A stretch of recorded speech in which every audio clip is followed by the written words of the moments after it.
شروع کرتا ہوں اللہ تعالیٰ کے نام سے جو بڑا مہربان نہایت رحم والا ہے۔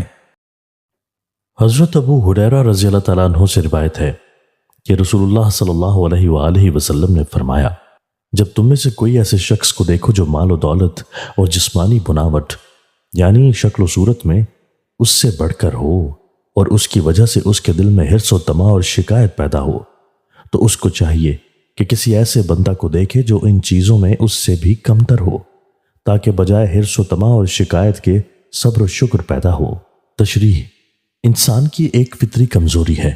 کہ جب وہ کسی ایسے شخص کو دیکھتا ہے جو مال و دولت اور دنیاوی وجاہت یا شکل و صورت میں اس سے بہتر حال میں ہو تو اس میں اس کی طمع اور حرص پیدا ہوتی ہے اور خیال ہوتا ہے کہ اللہ تعالیٰ نے ہم کو ایسا نہیں بنایا۔ اس حدیث میں اس کا علاج یہ بتلایا گیا ہے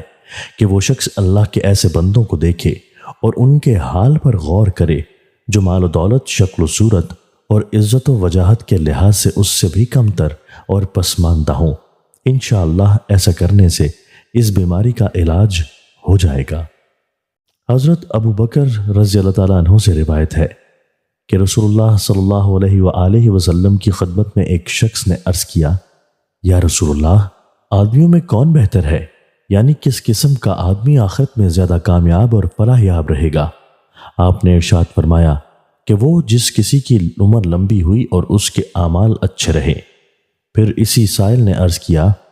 کہ آدمیوں میں زیادہ برا اور آخرت میں زیادہ خسارے میں رہنے والا کون ہے؟ آپ نے ارشاد فرمایا،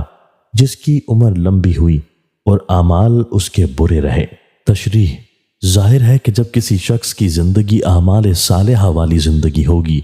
تو جتنی طویل عمر اس کو ملے گی اسی قدر اس کے دینی درجات میں ترقی ہوگی، اور اس کے برعکس جس کے اعمال و اخلاق اللہ سے دور کرنے والے ہوں گے اس کی عمر جتنی زیادہ ہوگی اسی قدر وہ اللہ کی رحمت و رضا سے دور تر ہوتا چلا جائے گا۔ دوستو، اللہ تعالی ہمیں ان احادیث مبارکہ پر عمل کرنے اور اپنی زندگیوں کو سنوارنے کی توفیق عطا فرمائے۔